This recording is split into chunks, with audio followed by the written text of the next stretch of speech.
Jabe ungari anipfesesi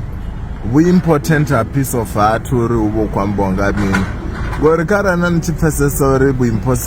important a piece of art ubo kwamba nando kono pfesori. Kavshu zvote buchoni ngana mbana richachwa na chimwe. Na to focus akawe ubana peace than ubana cherede. Ngori una vatu vanji vani vako resign na mishumoni ngauri boso dzavo dzidzura ka nga maduvano ngori tizvasvikorana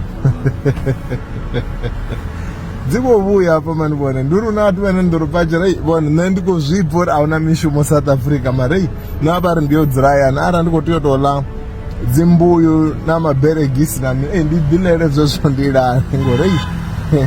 ezvine ndabva ndikutambudzwa ngaboso ngori zvawa zvicharana kana zvisikochimbira onosikodevelopa dzimwe dzienga dzine nasidikuri dzikofagayi dzikovuya vatu vakupretenda man dzikovuya unengo ndiyapfa ndichichuwa notoopo rei udeitiya mini uya panda navanazvo arari shango likoroita ngotoraro une navana uri vanhu navakusikova na dzienga dzimwe nadikusesura o muno vasina enga mari zvino unosiko vanga imwe ndiri unochinya lanhu una vatu vanobhairo utanganedza man ndiri namusi zvino zvichikorana kana zvisarani kavadzure vanga ndira ntii vave purperukamarena ngori venimbo dzitomosokova zvifuwo sokova didingwe nichisvika dziofisini yange nonokwatela vatu uri zvave vazvikochimbira ire nikozamotanganisa zvitangani kavatendo vaflexible vasingotambudza vashumi mavanazvo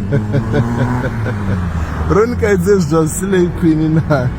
navananyana vodhimanda zvo ibvani kavo ngori vadoni kakisa kadzibusiness zvino vavonikakisa ngori vana dzidhimandi dzaover